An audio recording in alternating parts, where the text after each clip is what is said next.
Number है तो उसको फोन कर देना एक बार। Okay sir. ओके बेटा। तो बच्चों यहाँ से हम सबसे पहले स्टार्ट कर रहे हैं टर्म 1, और मैंने आपको ये पीडीएफ फाइल आपके ग्रुप में भी शेयर कर दी है। तो टर्म 1 2021 में जो अभी आपका एग्जाम होगा 3 दिसंबर से जो आपके एग्जाम होने वाले हैं, तो उसमें जो क्वेश्चंस आ सकते हैं टॉपिक वाइज, तो मैं उसका क्विक रिवीजन आपको कराता हूँ। तो आप क्लास मत लीव करिएगा, अगर आप क्लास लीव करेंगे तो इतना क्विक रिवीजन अपने आप से आप नहीं कर सकते, ठीक है। इसलिए आप इस क्विक रिवीजन पे ध्यान दीजिएगा, और आपको सिर्फ हमारी तरफ ही देखना है, यानी स्क्रीन की तरफ देखना है। तो यहाँ से क्लास को हम स्टार्ट करते हैं। तो सबसे पहले बच्चों आपके सामने यहाँ पर जो क्वेश्चन है वो है शॉर्ट आंसर टाइप क्वेश्चंस। इसको मैंने एकदम ब्लिंक किया है, काफी बड़ा सा आपको दिखाई दे गया होगा। This is short answer type questions. तो मैं इसकी स्ट्रेंथ भी थोड़ी कम कर लेता हूँ। ओके बच्चों, तो सबसे पहले बच्चों यहाँ पर आपके पास एक पहला क्वेश्चन है, उसमें लिखा है लेट ए। पहला क्वेश्चन आपकी स्क्रीन पे आ गया है, मैंने उसको बड़ा कर दिया है। लेट ए के अंदर जो सेट बना हुआ है दिस इज एबीसी, उसमें 3 एलिमेंट है, and the relation R be defined on set A. तो बच्चों मैंने बताया था कि जो रिलेशन होते हैं वो सबसेट होते हैं। तो इस कार्टेशियन प्रोडक्ट ऑफ सेट्स क्या होता है, वो ए क्रॉस ए होगा। तो ए क्रॉस ए में नंबर ऑफ एलिमेंट्स कितने होंगे, 3 into 3, दैट मीन्स 9 होंगे। समझा है? टोटल 9 ऑर्डर पेयर्स होंगे। अब उन 9 ऑर्डर पेयर्स में से अगर मैंने उसका कोई पार्ट उठा लिया तो उसको हम सबसेट कहते हैं। Subset is known as relation. तो बच्चों मैंने एक रिलेशन यहाँ पे डेवलप किया है, बल्कि क्वेश्चन में पहले से डेवलप है, और आपको बताना है इस रिलेशन को देख करके।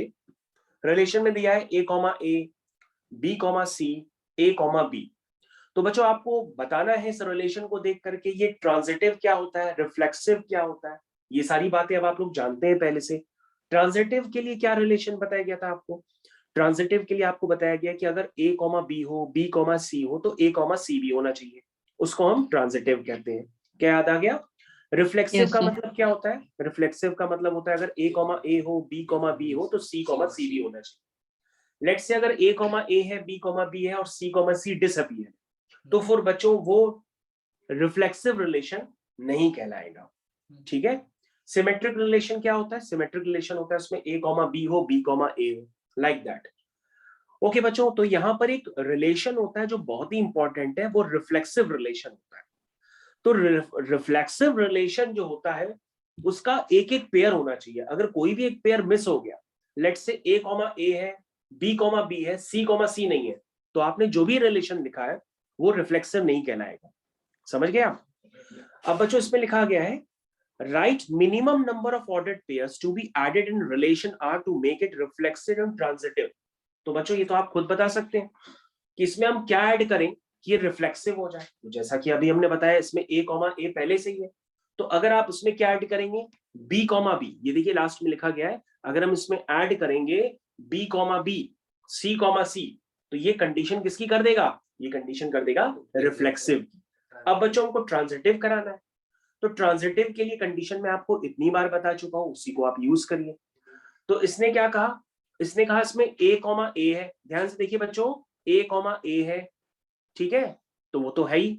फिर b, c है, तो b, c है, तो b, c के बाद क्या है? c, c है, तो b, c है, c, c है, तो b, c तो होएगा ही, वो तो पहले से ही मौजूद है। उसी तरीके से बच्चों a, b है, b, b है, तो b, b भी होगा, वो तो पहले से ही है। अब बच्चों मेरे ख्याल से सारी कंडीशंस फुलफिल हो गई हैं, इसमें हमें लग नहीं रहा है कि कहीं कोई प्रॉब्लम आ रही है। अब बच्चों b, c को देख लो, अगर b, c है, a, c है, इसका मतलब सारी कंडीशंस फुलफिल हो गई हैं इसमें। तो अगर किसी को अभी भी डाउट हो तो वो हमसे पूछ सकता है, लेकिन अगर किसी को पता ही नहीं है कि क्या होता है ट्रांजिटिव रिलेशन, तो मैं आपको अलग से लिख देता हूं कि a, b हो, b, c हो, और अगर उस सेट में a, c भी है, तभी वो रिलेशन कैसा कहलाता है? ट्रांजिटिव कहलाता है। ये बात आपको पता होनी चाहिए। अब ट्रांजिटिव रिलेशन को आप गलत ना कर दीजिएगा, और ये भी याद रखिए जो तीनों तरह के रिलेशंस को फॉलो करता है, ट्रांजिटिव भी हो, रिफ्लेक्सिव भी हो, सिमेट्रिक भी हो, उस रिलेशन को हम लोग क्या कहते हैं? इक्विवेलेंस रिलेशन के नाम से जानते हैं। तो इक्विवेलेंस रिलेशन में थोड़ा डाउट था। इक्विवेलेंस रिलेशन बच्चों उसे कहते हैं जो तीनों को फॉलो करें। मतलब तो वो सर जैसे कोई ट्रांजिटिव पूछे कि मतलब इसमें नंबर ऑफ इक्विवेलेंस रिलेशन बताओ, तो उसमें मतलब एक ही दो, मतलब अगर तीनों होंगे तो एक यही तो बोलेंगे कि एक इक्विवेलेंस रिलेशन है इसमें।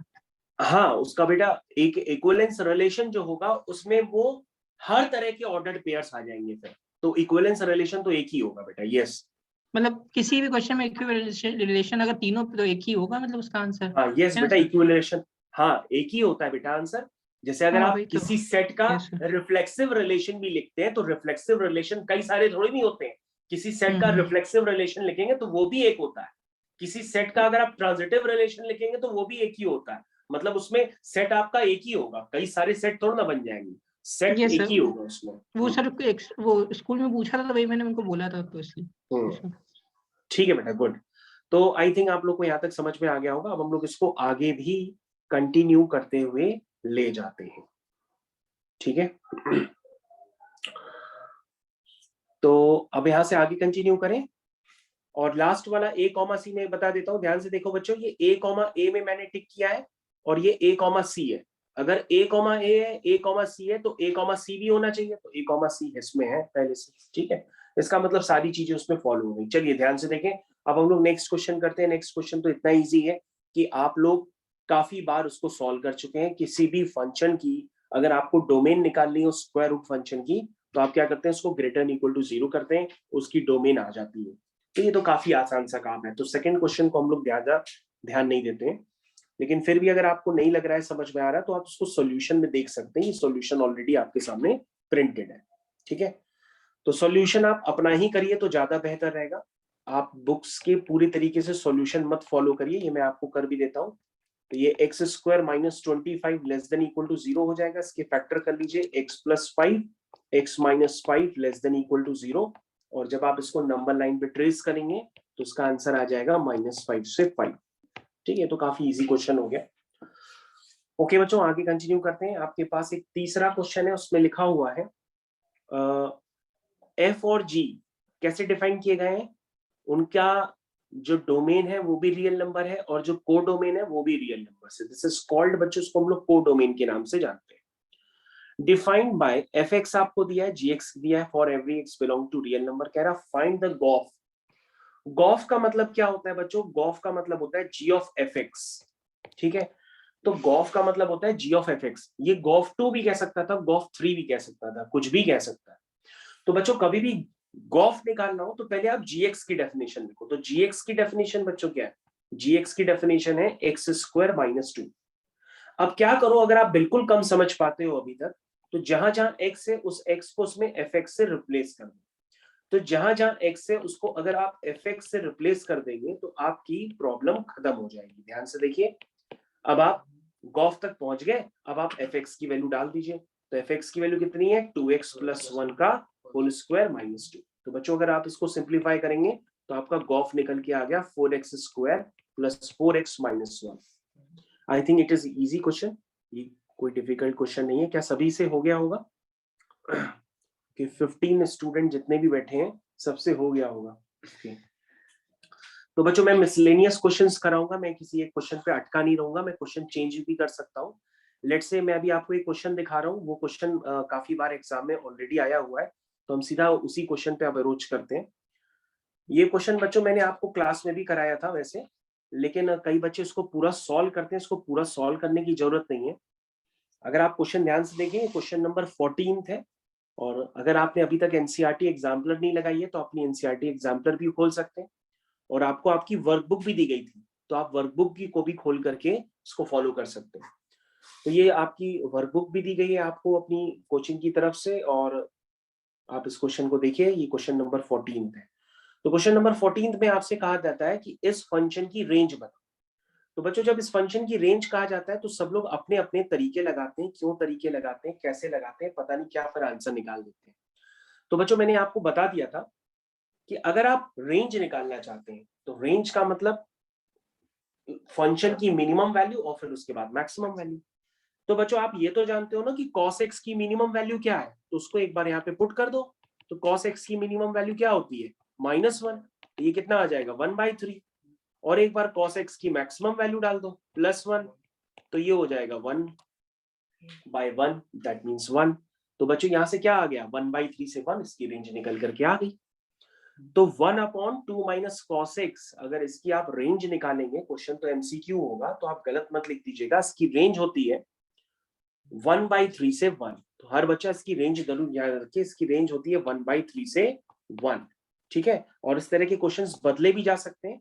तो अगर आप एमसीक्यू क्वेश्चन कर रहे हैं तो आपको उसमें वर्किंग दिखाने की जरूरत नहीं है, आप डायरेक्टली कर सकते हैं। हाँ, अगर आप पूरी वर्किंग दिखाएंगे तो भी हो सकता है। पूरी वर्किंग मैंने आपको ऑलरेडी सॉल्व करके दिया, आप उसको देखिए, अगर आप पढ़ेंगे तो आपको समझ में आ जाएगी। भाई रेंज निकालने का क्या एल्गोरिथम होता है, पहले हम y मान लेते हैं fx की जगह y, फिर हम कोशिश करते हैं x की value in terms of y निकालते हैं। तो यहाँ पे बच्चों जब cos x की वैल्यू निकलेगी तो वो आएगी 2y - 1/y। तो बच्चों ये cos x की वैल्यू अगर हम थोड़ा सा रीअरेंज करेंगे तो वो cos x की वैल्यू ये बन जाएगी, ठीक है। अब बच्चों हम cos x का जानते हैं कि cos x का रेंज क्या है, -1 से 1, और cos x की वैल्यू क्या है, 2 - 1/y, तो ये भी -1 से 1 के बीच में लाई करेगा। तो बच्चों यहाँ से अगर आप 1/y निकालेंगे तो 1/y की वैल्यू 1/3 से 1 आ जाएगी, ठीक है। तो आई थिंक अब आप समझ गए होंगे, ठीक है, ओके। तो सभी लोग को समझ में आ गया होगा कि यहाँ पे इसकी रेंज हमने किस तरह से निकाली। तो आप डायरेक्टली भी निकाल सकते हैं और जैसे आप करना चाहें वैसे भी कर सकते हैं। ओके बच्चों, सभी को कार्टेशियन प्रोडक्ट ऑफ सेट्स तो काफी बच्चों को अच्छे से क्लियर है। और बच्चों ये क्वेश्चन नंबर 9 है, क्वेश्चन नंबर 9 भी काफी सारे बच्चों का गलत होता है, एक बार उसको हम लोग रिव्यू कर लेते हैं। क्वेश्चन नंबर 9 में लिखा हुआ है, if the mapping f and g are given by, ध्यान से देखिए, f आपको गिवन है, ध्यान से देखिए, और g भी आपको गिवन है, ठीक है। अब आपसे क्या पूछा जा रहा है, फॉग निकालो। क्या निकालना है, फॉग। तो बच्चों यहाँ पे जब फॉग निकालने के लिए कहा जाता है तो यहाँ पे काफी सारा कंफ्यूजन क्रिएट होता है, जरा उसको हम देख लेते हैं। तो ये हमने जैसे लिखा है फॉग, तो फॉग का मतलब क्या हुआ, f ऑफ gx, यही तो मतलब हुआ। फॉग का मतलब f ऑफ gx है, यानी फॉग में जहां जहां x है, मतलब fx में जहां जहां x है उसको gx के x से रिप्लेस करना होता है। यानी कि fx में x कहाँ है, 1 की जगह है, 3 की जगह है, 4 की जगह, यानी कि 1 3 4 की जगह आपको क्या डालना है, 1 3 4 की जगह आपको क्या डालना है, आपको डालना है gx का x, यानी कि 251, क्या डालना है, 251, समझ गए। तो बच्चों आपको बेसिकली निकालना क्या है, आपको एक बार निकालना पड़ेगा फॉग 2, फिर आप निकालेंगे फॉग 5, फिर आप निकालेंगे फॉग 1, समझ में आया। तो बच्चों जब आप फॉग 2 लिखेंगे तो फॉग 2 का मतलब क्या हुआ, फॉग 2 का मतलब हुआ f ऑफ g2, ये मतलब हुआ ना। अब आप g2 की वैल्यू बताओ, g2 का मतलब x इक्वल टू 2 पर g की क्या वैल्यू है, तुम कहोगे 3 है, देखो यहाँ पे, ये देखो 3 लिखी हुई है, ये देखो 3 है। अब तुम कहोगे f3 क्या है, f3 पर वैल्यू कितनी है, 5, तो यानी 5 आ गई वैल्यू। तो कितना आसान है। उसका बाद हम क्या करेंगे, हम उसके बाद करेंगे फॉग, और फॉग के बाद आप लगाएंगे 5, ठीक है, फॉग 5, यानी f ऑफ g5, ठीक है भाई। अब g5 की वैल्यू देखो कहां पर है, g5 की वैल्यू है 1, तो ये हो जाएगा f1। अब बताओ f1 क्या है, f1 है 2। तो बच्चों इसी तरीके से जैसे आपने फॉग 2 निकालना, फॉग 5 निकाला, वैसे ही फॉग 1 निकाल लीजिए, और जैसे ही आप निकाल लेंगे उसके बाद अपना फॉग आप डिफाइन कर दीजिए, जैसे ही फॉग डिफाइन करेंगे आपका आंसर ये आ जाएगा। तो फॉग का पेयर एमसीक्यू में हो सकता है, तो आप इसको गलत मत करिएगा, ये काफी आसान होता है और सॉल्यूशन आपके पास ऑलरेडी है। तो जो मैं अभी आपको समझाने की कोशिश कर रहा हूँ पहले वो समझने की कोशिश करिए, क्योंकि सॉल्यूशन मैं ऑलरेडी ग्रुप में शेयर कर चुका हूँ। आप बार बार उसको लिखने की बार बार ना करिए कोशिश, घर पे लिखिएगा, अभी समझिए। ओके, तो ये भी क्वेश्चन मैंने आपको समझा दिया, ठीक है। ओके बच्चों, ये काफी इजी क्वेश्चन एक और भी है, जरा 5th नंबर क्वेश्चन उसको भी देख लेते हैं। लिखा है इफ ABCD एक आपका सेट डिफाइन किया गया और उससे एक फंक्शन बनाया गया, कह रहा है उसका इनवर्स लिखना है, ठीक है। सेट A से कोई एक फंक्शन बना दिया गया, उसका इनवर्स लिखना है। तो बच्चों ये तो आपको बताया गया है कि अगर आपके पास फंक्शन डिफाइंड है तो इनवर्स का मतलब क्या होता है, इनवर्स का मतलब होता है अगर f डिफाइंड है A से B तो उसका इनवर्स डिफाइंड होता है B से A। यानी जब बच्चों आप इनवर्स की बात करेंगे तो इसको उधर शिफ्ट कर देंगे, इसको उधर शिफ्ट कर देंगे, इसको उधर शिफ्ट कर देंगे, इसको उधर शिफ्ट कर देंगे, और जैसे ही शिफ्ट करेंगे आपका इनवर्स निकल करके आ जाएगा, ठीक है। समझ में आ गया कि इनवर्स कैसे निकालें। ओके, इनवर्स निकालना आप लोग को आ गया होगा, किसी को प्रॉब्लम अभी भी कोई पूछ सकता है, तो पूछना चाहे तो बता सकते हैं। ओके, किसी को कोई प्रॉब्लम नहीं है? वनीशा, कोई दिक्कत है तुमको? No sir. ओके,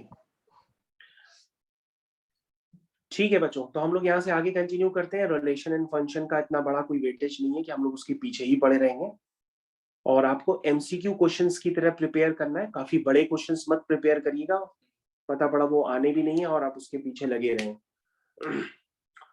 ओके बच्चों, तो यहाँ से हम लोग आगे कंटिन्यू करते हैं और कुछ और क्वेश्चंस भी देख लेते हैं। जैसे बच्चों आपके पास क्वेश्चन नंबर 21, सभी बच्चे क्वेश्चन नंबर 21 स्क्रीन पे देखें सिर्फ, और आपके पास वर्कबुक है तो उसको भी ओपन कर सकते हैं, वरना आप स्क्रीन पे देखते रहिए तो आपको ज्यादा समझ में आएगा। ये आपका मैंने 21 क्वेश्चन अभी हाईलाइट कर दिया है।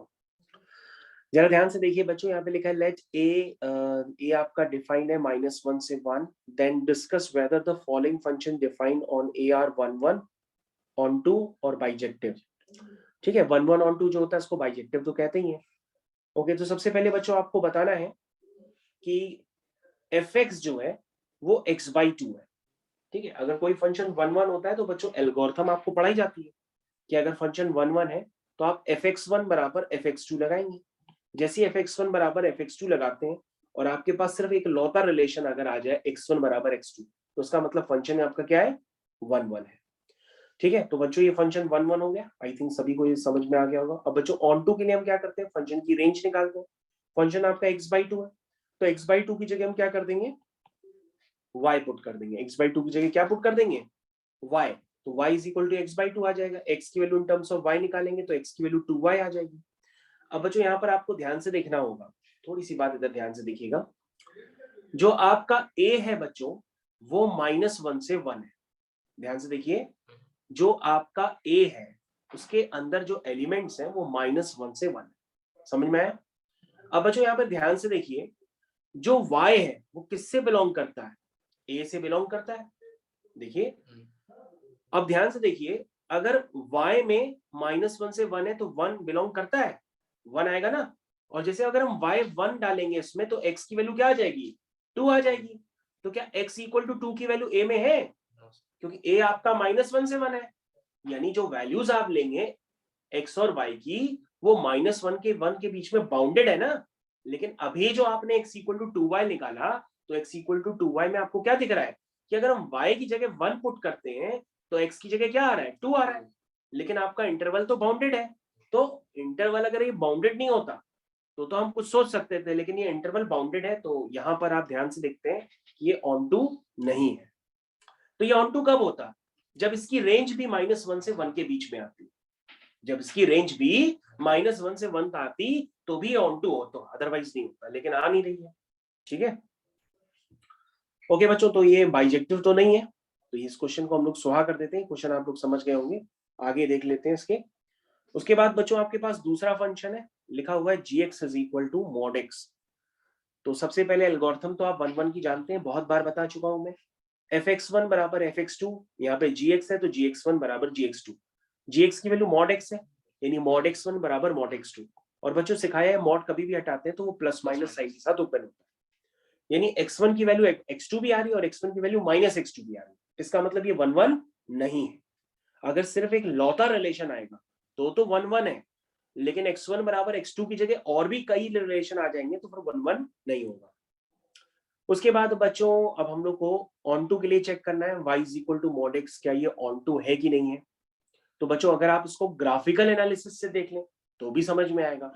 ग्राफिकल एनालिसिस नहीं पता है तो आप जैसे एलिमेंट वाइज देखते हैं तो एलिमेंट रख करके भी क्रॉस चेक कर सकते हैं।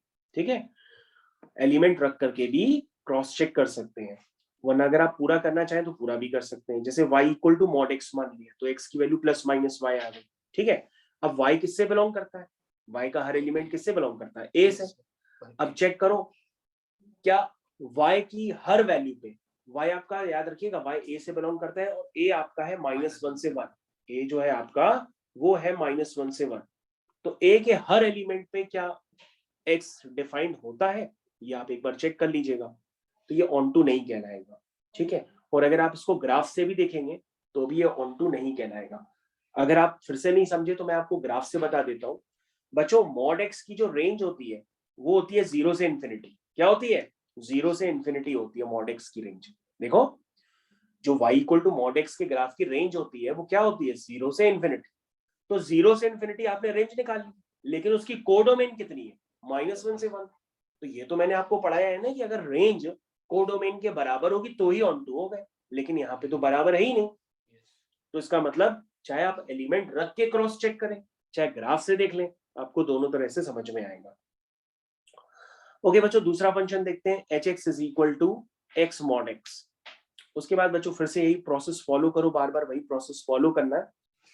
इस बार ये 1 1 आ जाएगा, उसके बाद जैसा आपको बताया वैसा एक एक करके फॉलो करिए। सॉल्यूशन आपके पास ऑलरेडी गिवन है, तो आपसे सारे क्वेश्चन ये हो जाएंगे। ठीक है बच्चों, मेरे ख्याल से आप लोग को रिलेशन एंड फंक्शन में काफी ज्यादा प्रॉब्लम थी, तो जो क्वेश्चंस आ सकते हैं वो मैं आपको लगातार डिस्क्राइब कर रहा हूँ, उनको समझने की कोशिश करिए। और फॉग और गॉफ निकाल के गलत मत आ जाइएगा, क्योंकि फॉग और गॉफ के काफी क्वेश्चंस आपके पास ऑलरेडी गिवन है और मैंने आपको निकालना भी सिखा दिया है। ठीक है, तो क्वेश्चन नंबर 25 में किसी को प्रॉब्लम है तो वो अभी भी पूछ सकता है। एक बच्चा कह रहा है कि गॉग बता दो, गॉग क्या होता है। तो गॉग कुछ नहीं होता बेटा, गॉग का मतलब होता है गॉग, गॉग का मतलब होता है g ऑफ gx। क्या मतलब होता है, g ऑफ gx। तो मतलब अगर आपने गॉग कभी नहीं निकालना है तो मैं आपको निकलवा देता हूँ। तो जैसे ये gx है, तो gx क्या होता है, 2x माइनस 3 है। अगर आपको गॉग निकालना है तो जहां जहां x है उसको gx से रिप्लेस कर दीजिए। ठीक है, तो ये हो गया 2 टाइम्स gx माइनस 3। अब यहाँ पे gx की वैल्यू पुट कर दीजिए, तो gx की वैल्यू है 2x माइनस 3 माइनस 3। इसको बच्चों सॉल्व कर लो, आपका गॉग निकल के आ जाएगा, दिस इज 4x माइनस 9।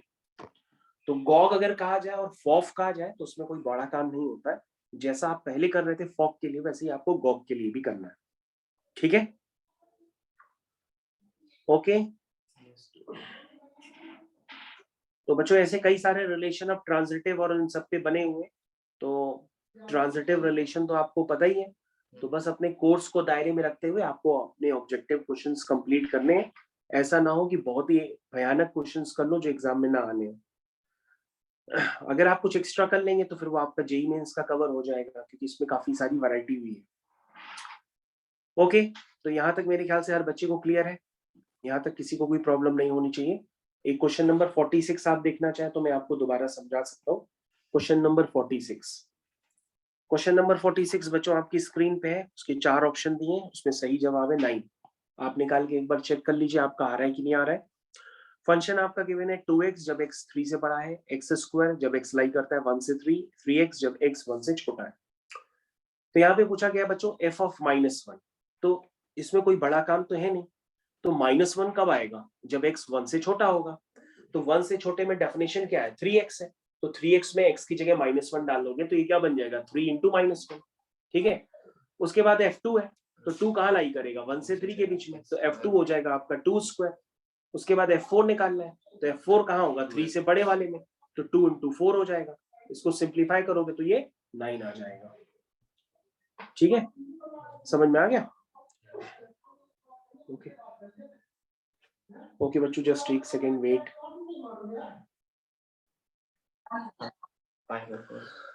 तो बच्चों क्वेश्चन नंबर 47 आपकी स्क्रीन पे है, लिखा है f डिफाइंड है r से r, ये गिवन fx आपका 10x है। कह रहा f इनवर्स 1 निकालना है। क्या निकालना है, f इनवर्स 1। तो बच्चों f इनवर्स 1 से पहले आप f इनवर्स x निकाल लो। तो कैसे निकालोगे, कैसे निकालोगे, सबसे पहले y इक्वल टू 10x मान लोगे, तो यहाँ से x की वैल्यू tan इनवर्स y आ जाएगी, यानी कि आपका f इनवर्स x आ जाएगा tan इनवर्स x। ठीक है, ये बच्चों सभी को पता होना चाहिए कि अगर आप y is equal to fx करते हो तो बाद में x की जगह f इनवर्स y लिख सकते हो, ये सभी को पता है ना। क्योंकि बच्चों अगर आपका x है tan इनवर्स y, तो x की जगह आप क्या लिखोगे, x की जगह लिखोगे f inverse y is equal to tan inverse y। और f इनवर्स y अगर tan इनवर्स y है तो हम f इनवर्स x भी लिख सकते हैं, tan इनवर्स x, है ना। तो ये आपका tan इनवर्स x आ गया, f इनवर्स x। तो f इनवर्स x आया tan इनवर्स x, तो f इनवर्स 1 कितना आएगा, वो tan इनवर्स 1 हो जाएगा।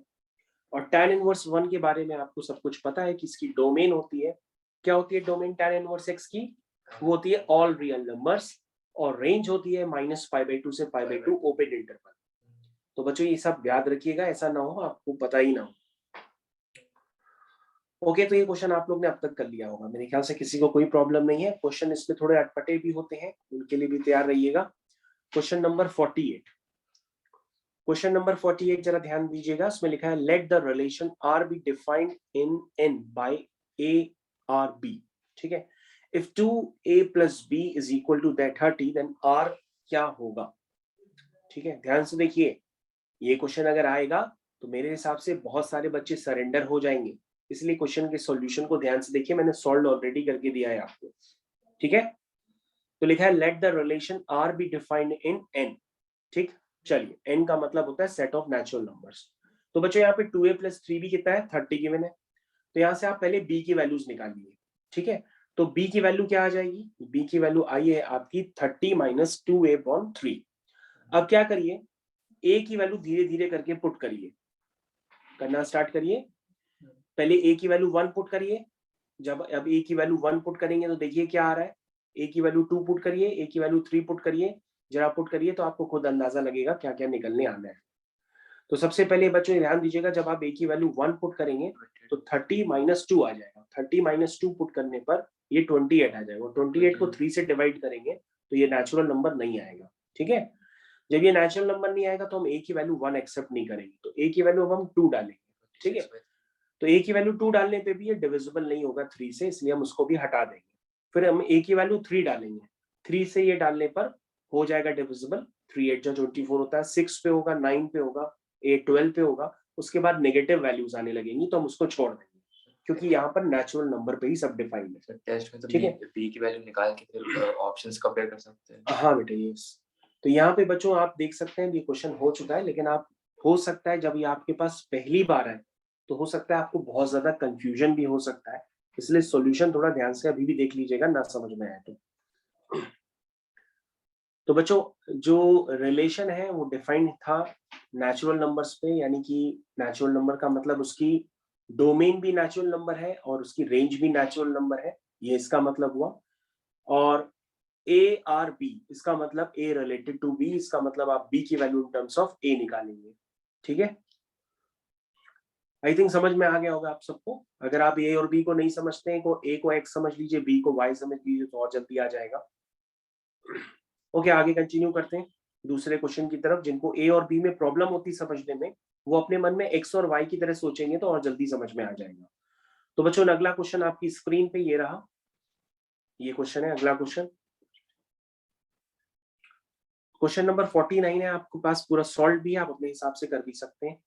लिखा है if the relation R be defined on set A. तो बच्चों ये आपका सेट ए पे डिफाइंड है, ठीक है ना। तो सेट ए जो है आपके अंदर 1 2 3 4 5 है।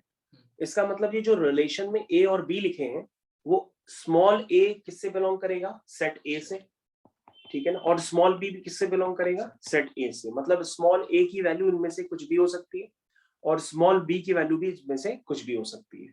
क्योंकि कभी भी अगर ऐसा लिखा जाए the relation R defined on set A, तो इसका मतलब ये होता है कि एफ डिफाइंड है आपका ए टू ए, तो मतलब उसकी डोमेन उस तरह से आप इसको समझ सकते हैं, अगर बिल्कुल कम समझ में आता है तो। ओके, तो बच्चों यहाँ पर आप ध्यान से देखिए, आपके पास एक रिलेशन दिया, उस रिलेशन को डेवलप करना है। और रिलेशन में दिया है कि ए स्क्वायर माइनस बी स्क्वायर का जो एब्सोल्यूट वैल्यू है, उसका मॉडुलस वो 8 से छोटा है। तो आप बच्चों उसको करने के लिए स्टार्ट करिए। ए और बी की वैल्यूज तो मैंने आपको बताई दी है, तो आप ए की जगह एक बार 1 डालिए, बी की जगह 1 डालिए। तो 1 माइनस 1 0, क्या 0 लेस देन 8 होता है? यस, बिल्कुल सही है। 1 2 डालिए, 2 1 डालिए, 2 2 डालिए, 3 3 डालिए। मेरे ख्याल से ये तो 5 5 तक कवर कर लेगा। जरा डालिए, और जब आप डालेंगे तो आपको ये महसूस होगा कि ऐसा क्वेश्चन अभी आपको कल टेस्ट में भी दिया, उसमें ये फर्स्ट क्वेश्चन था। तो समझ में आ गया? क्यों बच्चों, समझ में आ गया? अदिति, अनिकेत, आरव, ईशान, कौशिकी, संदर्भ, संकल्प, सिद्धार्थ, सिद्धांत, वनीशा, वंश। Okay, yes sir. तो बच्चों सॉल्यूशन ऑलरेडी आपके पास है, बस आप ये क्वेश्चंस कैसे किए गए वो समझने की कोशिश करिए, क्योंकि आपकी जो वर्कबुक है उसमें अभी तक आपने क्वेश्चंस कंप्लीट नहीं किए हैं, ठीक है। उसके बाद बच्चों गॉफ और फॉक तो मैं निकालना बहुत बार बता चुका हूँ। अब आप यहाँ पे गॉफ और फॉक खुद निकाल के लिखिएगा, सॉल्यूशन आपके पास है, आप उसको टैली कर लीजिएगा। ठीक है। अब बच्चों कंफ्यूज करने के लिए इस तरह से ये भी दिया जा सकता है, फॉफ ऑफ एक्स, मतलब इसमें कुछ भी नहीं है। इसका मतलब ये हुआ कि एफ ऑफ एफ एक्स क्या होता है, ये फॉफ होता है, इसके अंदर एक और लगा दो, तो देखो इस पे ट्रिपल एफ हो गया, ध्यान देखो इस पे ट्रिपल एफ हो गया, ध्यान दिया। तो सबसे पहले इसको समझने की कोशिश करो। तो सबसे पहले क्वेश्चन क्या दिया है, ये दिया है एफ एक्स तो आपके पास दिया है। अब एफ ऑफ एफ एक्स दिया है, तो उसमें जहां जहां एक्स है उसको फिर से रिप्लेस करो, तो ये आपका आ जाएगा एफ के अंदर, ठीक है, रिप्लेस कर लो, अपनी कॉपी में ही किया गया है। ठीक है, और फिर से उसका एक निकालो लास्ट में, मतलब लास्ट में ये बचेगा सिंप्लीफाई आकर के, सिंप्लीफाई हो जाएगा तो फिर से एफ ऑफ एक्स अपॉन ये निकालो, जब निकालोगे तो फाइनली ये बचेगा। तो ये भी एक एमसीक्यू क्वेश्चन की तरह ही पूछा जाता है, मतलब आपके पास सिर्फ एक ऑप्शंस दिए होंगे, एक्स अपॉन रूट के अंदर 3x² + 1, एक्स अपॉन रूट के अंदर 4x² + 1, 1 upon under root of 3x² + 1। तो आप उसको कंफ्यूज मत समझिएगा। अगर 3f है तो आपको 3 बार f खुद ही दिखाई देगा, ये देखिए दिखाई दे रहा है, और अगर ये f करके एक और f लगा देता o के आगे, तो ये 4 बार f हो जाते, तो आपको एक और इसके अंदर आप f लगा लेते। मतलब अगर आपके पास फॉफ होता तो आप ऐसे समझो कि आपको 3 f नजर आने चाहिए फिर, मतलब तब आपको ऐसा कुछ नजर आता है, आप ऐसा देखो। ठीक है, ये बात समझने की कोशिश करो कि जितने f नजर आ रहे हैं तो उतनी बार तुमको f नजर आना चाहिए। ठीक है, ओके बच्चों। तो ये नेक्स्ट क्वेश्चन आपके सामने, क्वेश्चन नंबर 52, कोई टफ नहीं है, एफ एक्स दिया है, एफ इनवर्स एक्स निकालना है। बस इसमें एफ इनवर्स निकालने में थोड़ा सा इसलिए डर लगता है क्योंकि फंक्शन काफी अजीब है। तो फंक्शन से सबसे पहले एफ एक्स की जगह वाई डालिए और पूरी ताकत लगा करके इसको कुछ ऐसा फंक्शन बनाइए कि आप x को सेपरेट कर पाए। तो x को सेपरेट करने के लिए x - 7 का होल क्यूब मैंने अलग कर दिया, और उसके बाद मैंने दोनों तरफ क्यूब रूट ले लिया। क्यूब रूट लेने पर आपका x आ गया और ये आपका f इनवर्स x आ गया। अभी आपके पास सॉल्व है तो आपको जल्दी समझ में आ रहा है, या आपके पास जब अचानक आएगा तो आपसे होगा नहीं, इसलिए थोड़ा सॉल्यूशन समझने की कोशिश करिए अभी भी। ठीक है, इसको भले कॉपी में कर लीजिए एक बार।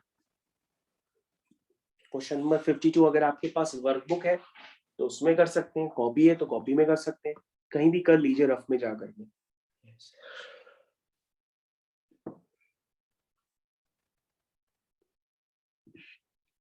ठीक है बच्चों, मेरे हिसाब से आप लोग ने कर लिया होगा।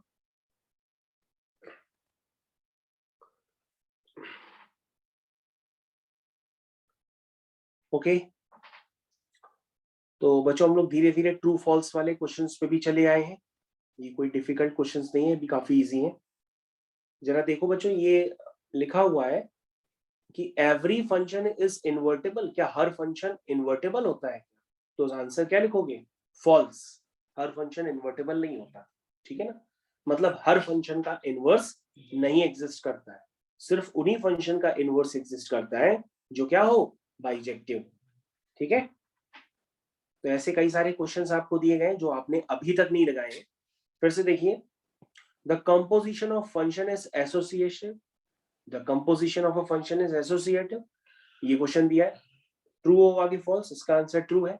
उसके लिए यहाँ पर आपको एक पूरा एल्गोरिथम समझाई गई है कि आपने एक एफ एक्स ले लिया, जी एक्स ले लिया, एच एक्स लिया। अब कंपोजिशन का मतलब क्या होता है? कंपोजिशन का मतलब हिंदी में होता है कंपोजिट नंबर्स, यानी कि प्रोडक्ट, यानी प्रोडक्ट ऑफ फंक्शंस पूछ रहा है। तो प्रोडक्ट, इन तीनों फंक्शंस का प्रोडक्ट करो, क्या ये प्रोडक्ट डिफाइंड है? करके देखो जरा।